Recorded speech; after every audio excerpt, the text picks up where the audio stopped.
Hello everyone, welcome again to Francis Entertainment Center. Next stories are called Curse of the Cat People and Glenda and Odessa. Enjoy the video.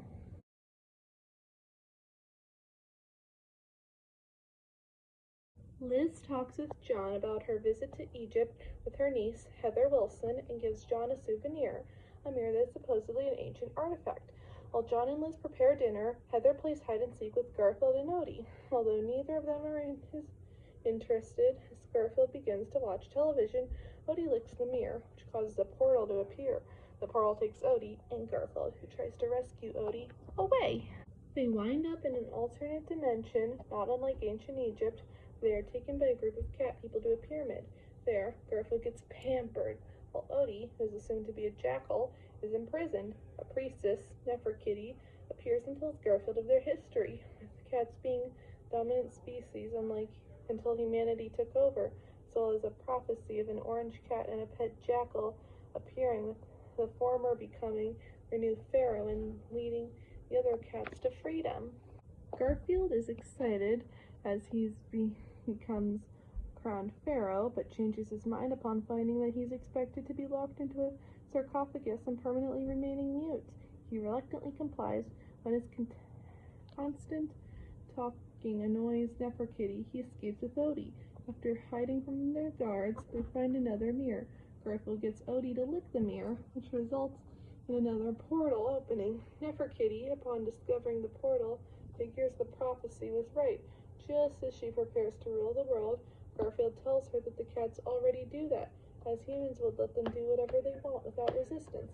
Neferkitty requests to go to Garfield's world to see if he's right, with Garfield convincing her to discard her outfit just to keep a low profile. After the trio arriving back at John's house, Neferkitty figures that she's finally free, only to be caught by Liz, who assumes her to be a stray cat. Garfield uses the mirror to get food from the guards before breaking the mirror. Liz lets Heather keep Neferkitty as a pet, with Heather naming her Fuzz Button.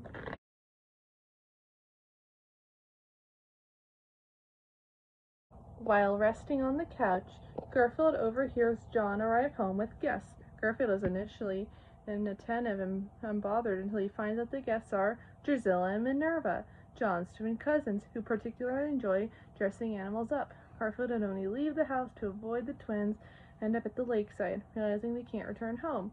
Garfield suggests that they take their ribs. Their neighbor is barbecuing. Meanwhile, as the neighbor leaves the grill to get barbecue sauce, Harry, Rottweiler, and Hercules all enter the backyard to steal the ribs. After each one declares their intentions, Harry suggests they rather split the ribs between them, and all agreeing to it, they leave.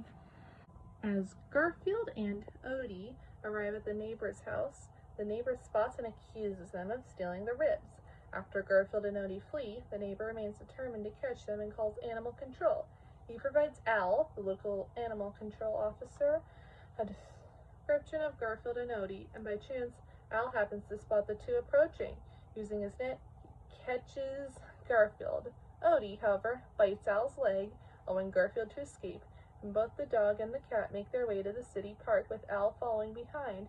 Garfield comes up with a plan to throw Al off. He breaks a flower that resembles his tail and sticks it into a beehive.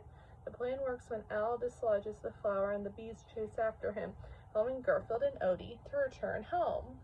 Garfield realizes that unless he can prove his innocence, their neighbor will continue to search for them. Upon entering the house, they're immediately confronted by the twins, who take them upstairs to play dress-up. They dress Garfield up in a pink dress with brown curls, and Odie in a black dress and beehive.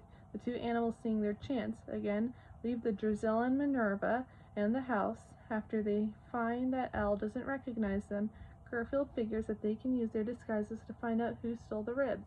Nermal appears, and falling for their disguises, attempts to flirt with them. Garfield dubs their personas Glenda and Odessa. In passing, Nermal suggests they avoid Railroad Yard as Harry, Hercules, and Rottweiler are eating barbecued ribs, there revealing the culprits. Garfield and Odie plan to confront the trio using Glenda and Odessa. Initially it works until Glenda trips and the wig falls off. Just before Harry, Rottweiler, and Hercules can beat Garfield and Odie up for spying on them, Al arrives in time to capture the miscreants. Al declares that Garfield and Odie are cleared of stealing in the ribs and leaves. Nirmal reveals himself as having called Al when he noticed Glenda and Odessa heading for the railroad and suggests that Glenda repay him with a kiss. Garfield, disgusted, tells him to close his eyes, uses Odie's tongue on Nirmal's lips. As Glenda and Odessa head home, Nirmal chuckles at the thought that Glenda is almost as fat as Garfield.